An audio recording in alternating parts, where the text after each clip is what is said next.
Hello friends, welcome to next current. स्वागत है आप सभी का हमारे यूट्यूब चैनल नेक्स्ट करंट पर। आज है 6 जून 2021 और 6 जून 2021 के जो भी करंट अफेयर्स के इम्पोर्टेंट क्वेश्चंस होंगे उन्हें मैं यहाँ डिस्कस करूँगा और सभी क्वेश्चन से रिलेटेड आपको फैक्ट भी बताता हुआ चलूँगा।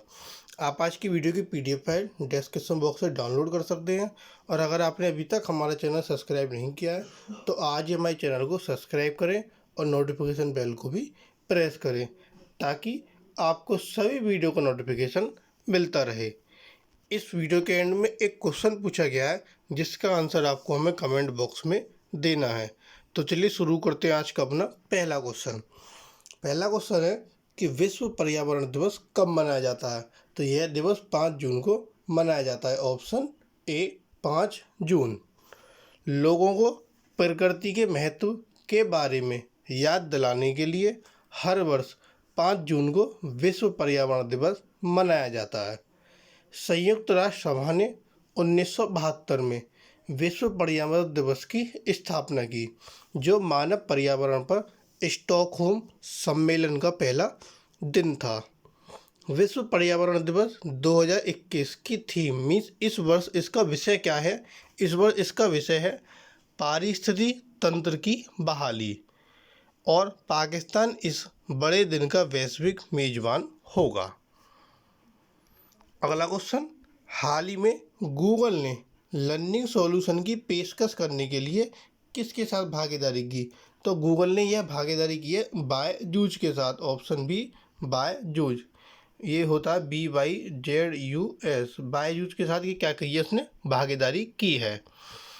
Byju's Google tie up school में प्रभावी शिक्षण में सहायता के लिए विद्यार्थी प्लेटफॉर्म पर शिक्षा के लिए गूगल वर्क स्पेस की सादगी, लचीलापन और सुरक्षा और बायजू की सामग्री शिक्षा विज्ञान के साथ लाता है। यह मंच भाग लेने वाले शैक्षणिक संस्थानों के लिए मुफ्त में उपलब्ध है। अगला क्वेश्चन, हाल ही में डेविड डियोप ने किस उपन्यास के लिए अंतर्राष्ट्रीय बुकर पुरस्कार जीता? तो अंतर्राष्ट्रीय बुकर पुरस्कार जो जीता है, किसने जीता? डेविड डियोप ने। और किस उपन्यास के लिए जीता? वह उपन्यास है आपका at night all blood is black. Option C, at night all blood is black. ये फ्रांस के लेखक हैं डेविड डियोप। इन्होंने ये पुस्तक लिखी, इन्होंने उपन्यास लिखा था eight night all blood is black. इसने 5 अन्य फाइनलिस्ट को हराकर 50,000 पाउंड यानी कि $70,000 का पुरस्कार जीता। यह पुरस्कार अंग्रेजी में अनुवादित किसी भी भाषा के फिक्शन के लिए दिया जाता है। पुरस्कार राशि को लेखक और उनके अनुवादक अन्ना मोस्कोवाकिस के बीच विभाजित किया जाएगा।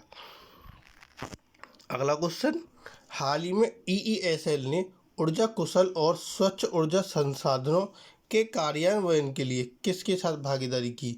तो EESL ने ऊर्जा कुशल के लिए यह भागीदारी किसके साथ की है? तो यह भागीदारी की है इसरे के साथ। ऑप्शन डी इसरे।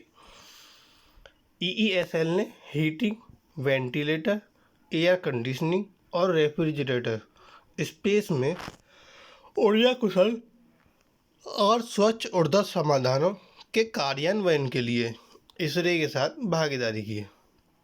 EESL का जो पूरा नाम है, इसकी जो फुल फॉर्म है वह है एनर्जी एफिशिएंसी सर्विसेज लिमिटेड। जबकि इसरे का जो फुल फॉर्म है जिसकी हम बात कर रहे हैं, जिसके साथ भागीदारी की है, उसका पूरा नाम है Indian society of heating, refrigerating and air conditioning engineers. यह इसकी फुल फॉर्म है। अगला क्वेश्चन, हाल ही में RBI ने किस तारीख तक 15,000 करोड़ रुपए की एक अलग लिक्विडिटी विंडो खोली है? तो ये RBI ने एक अलग लिक्विडिटी विंडो खोली है। वह किस तारीख तक खोली है? तो वह खोली है 31 मार्च 2022 तक। Option B. ऐसा कुछ संपर्क गहन क्षेत्रों पर कोविड-19 की दूसरी लहर के लिए प्रतिकूल प्रभाव को कम करने के लिए इसे किया गया है। इस सुविधा की जो अवधि है, जो रेपो रेट है, वो 4% 3 वर्ष तक की होगी। बैंक को अपनी अधिशेष तरलता को ऋण पुस्तिका के आकार तक पार्क करने की अनुमति होगी। अगला क्वेश्चन, हाल ही में लेह से यून टैब योजना 2021 को किसने लॉन्च किया? तो लेह से यून टैब 2021 योजना जो है इसको लॉन्च किया आर के माथुर, ऑप्शन सी। ये माथुर ही लिख गया, ये है माथुर, आर के माथुर। लद्दाख के ये उपराज्यपाल हैं आर के माथुर। इन्होंने 4 जून को इस योजना को शुरू किया। यह योजना, इसका जो पहला चरण है इसमें लेह और कारगिल में कक्षा 9 से कक्षा 12 तक के जो विद्यार्थी हैं इनको एजुकेशन टैब सौंपे गए हैं। इस टैब में पीडीएफ प्रारूप में 35 पुस्तकों के साथ ऑनलाइन और ऑफलाइन ऐप हैं। 15 करोड़ रुपए की इस योजना से सरकारी स्कूल के 6 से 12वीं के कुल 12,300 छात्र लाभान्वित होंगे। अब ये योजना शुरू की है कहाँ पर? लद्दाख में। तो लद्दाख के बारे में जानते हैं। ये है आपका लद्दाख, जो कि धारा 370 हटने के बाद जम्मू कश्मीर 2 पार्ट में डिवाइड हो गया था, जम्मू कश्मीर और लद्दाख में। तो लद्दाख और जम्मू कश्मीर ये हमारी क्या है? यूनियन टेरिटरी, केंद्र शासित प्रदेश हैं। लद्दाख की जो राजधानी है वो लेह और कारगिल है। और लद्दाख में कुल जिलों की संख्या 2। जो वहाँ के गवर्नर हैं राधा कृष्णा माथुर, जिनकी हमने बात करी थी आर के माथुर, वो ये हैं जिन्होंने इस योजना को शुरू किया है। और जो वहाँ के मेंबर ऑफ पार्लियामेंट है जेमयांग त्सेरिंग नामग्याल, ये वहाँ के पार्लियामेंट है। अगला क्वेश्चन, हाल ही में कौन सा राज्य अनुसूचित जाति के सभी 7 उप संप्रदायों को एक समान नाम देवेंद्र कुल वेलार के तहत लाया? तो वह कौन सा राज्य था? वह था तमिलनाडु, ऑप्शन डी तमिलनाडु। तमिलनाडु के आदि द्रविड़ और आदिम जाति कल्याण विभाग ने 3 जून को एक आदेश जारी कर अनुसूचित जाति के सभी 7 उप संप्रदायों को एक समान नाम देवेंद्र कुल वेलार के तहत लाया। 7 उपजाति कौन कौन सी हैं? वह है आपकी देवेंद्र, कुलथन, कदयन, कल्लाडी, कुडुम्बन, पल्लन, पन्नाडी और वथिरियान। ये 7 उप संप्रदाय थे जिनको एक के तहत लाया गया देवेंद्र कुल वेलार के तहत। तटीय क्षेत्र में कादियान जाति के लोग प्रवेश संख्या 26 के रूप में सूची में बने हुए हैं। अब तमिलनाडु ने यह किया था, तमिलनाडु के बारे में जानते हैं। यह है आपका तमिलनाडु, जिसकी राजधानी है चेन्नई। तमिलनाडु के जो मुख्यमंत्री है M.K. स्टैलिन और जो राज्यपाल है बनवारी लाल पुरोहित। कुल जिलों की संख्या 38, लोकसभा सीटें 39 और राज्यसभा सीटें 18। अगला क्वेश्चन, हाल ही में किस देश का रेड क्रॉस भारत को $7 मिलियन भेज रहा है? तो वह है आपका सिंगापुर देश का red cross, option A. Singapore देश का रेड क्रॉस कोविड-19 की दूसरी लहर के बीच अस्पताल और चिकित्सा संस्थानों में वितरण के लिए भारत को $7 मिलियन भेज रहा है। $7 मिलियन की लगभग कीमत 38 करोड़ रुपए बनती है। इसमें Singapore Indian chamber of commerce and industry और Little India shopkeepers and heritage association द्वारा एकत्र किए गए $1 मिलियन सिंगापुर लगभग 5.5 करोड़ रुपए के फंड शामिल हैं। अब सिंगापुर भेज रहा है तो सिंगापुर के बारे में जानते हैं। ये आपका सिंगापुर, जिसकी राजधानी भी सिंगापुर, वहाँ की जो मुद्रा सिंगापुर डॉलर, वहाँ की जो राष्ट्रपति हैं वो कौन है? हलीमा याकूब, ये वहाँ की राष्ट्रपति हैं। और ये सिंगापुर का क्या है आपका फ्लैग। वहाँ के जो प्रधानमंत्री ली सिएन लूंग, ये वहाँ के प्रधानमंत्री हैं। और सिंगापुर का राष्ट्रीय खेल क्या है आपका? फुटबॉल। अगला क्वेश्चन, हाल ही में किसके एंटीबॉडी कॉकटेल को नैदानिक परीक्षण की मंजूरी मिली? तो वो किसका एंटीबॉडी था? वह था आपका जाइडस कैडिला का, ऑप्शन सी। जाइडस कैडिला का एंटीबॉडी कॉकटेल को नैदानिक परीक्षण की मंजूरी मिली। जाइडस कैडिला का एंटीबॉडी कॉकटेल को central drug standard control organisation की सब्जेक्ट एक्सपर्ट कमेटी द्वारा क्लिनिकल परीक्षण करने की अनुमति दी गई है। इसने SARS-CoV-2 को बेअसर करने वाले 2 मोनोक्लोनल एंटीबॉडी कॉकटेल का जैव थेरेपी ZRC3308 विकसित किया। अगला क्वेश्चन, हाल ही में अमेरिका ने किस देश पर 6 महीने के लिए दंडात्मक टैरिफ को निलंबित करने की घोषणा की? तो अमेरिका ने किस देश के लिए घोषणा की? भारत, ऑस्ट्रेलिया और इटली। तो इसका ऑप्शन डी सही हो जाता है, उपरोक्त सभी। संयुक्त राज्य अमेरिका ने भारत, ऑस्ट्रिया, इटली, स्पेन, तुर्की और यूनाइटेड किंगडम पर 6 महीने के लिए जो दंडात्मक टैरिफ था इसको निलंबित करने की घोषणा की। 3 तो आपके ये हैं, भारत, ऑस्ट्रेलिया और इटली, और 3 है आपके स्पेन, तुर्की और यूनाइटेड किंगडम। इसमें इन 6 देशों से $2 अरब से अधिक के आयात पर 25% शुल्क शामिल है। लगभग 26 श्रेणियों की वस्तुएं उन उत्पादों की प्रारंभिक सूची में हैं जो अतिरिक्त टैरिफ के अधीन होंगे। अब यह घोषणा अमेरिका ने की है, तो अमेरिका के बारे में पढ़ते हैं। ये आपका अमेरिका, नॉर्थ अमेरिका और साउथ अमेरिका, जिसकी राजधानी है वॉशिंगटन डीसी। अमेरिका की मुद्रा डॉलर। अमेरिका के जो राष्ट्रपति हैं जो बिडेन, अमेरिका की उपराष्ट्रपति कमला हैरिस, और ये क्या अमेरिका का फ्लैग। अगला क्वेश्चन, हाल ही में आदित्य पुरी किस बोर्ड में शामिल हुए?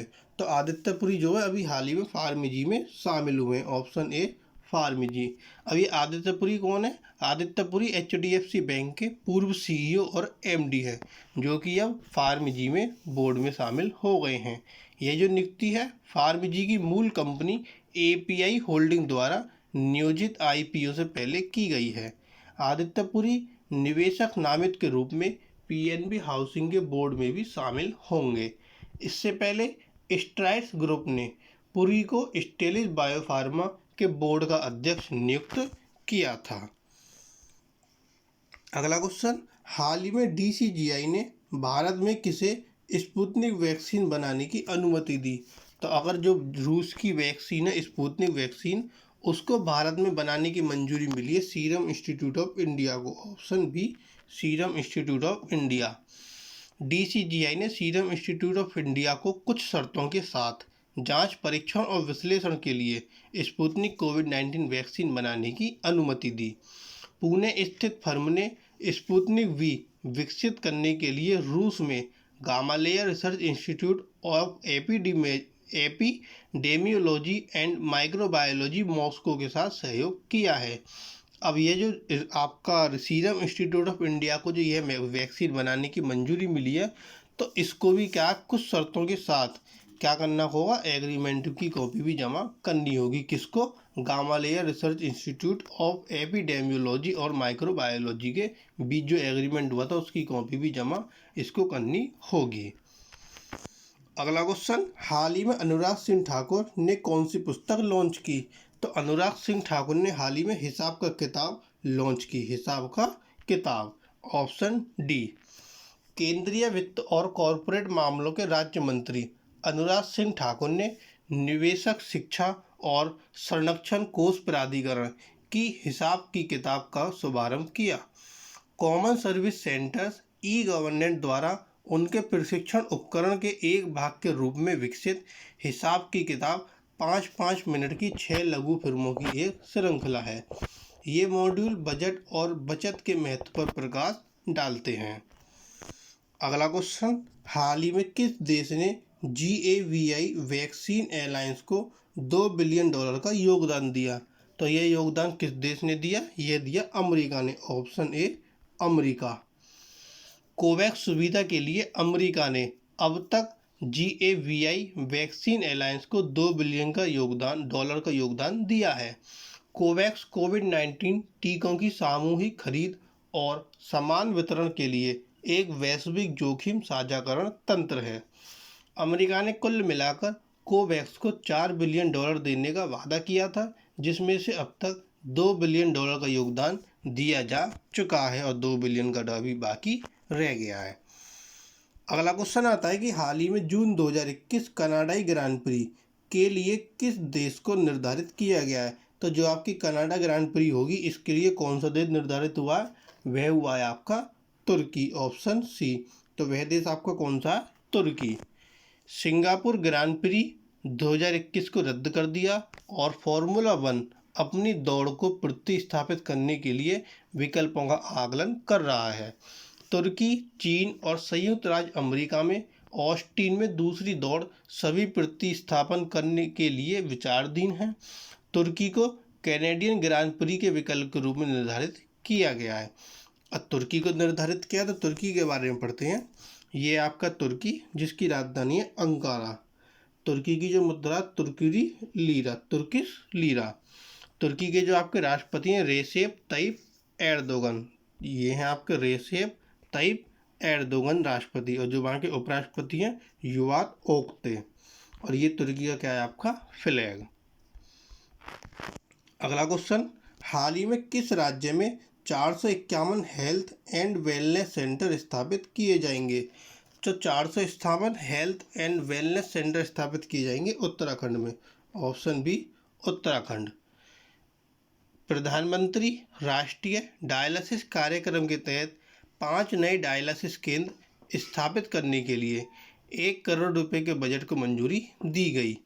इन्हें बागेश्वर, चमोली, चंपावत, टिहरी और उत्तरकाशी जिले में स्थापित किया जाएगा। अब उत्तराखंड में स्थापित होंगे तो उत्तराखंड के बारे में जानते हैं।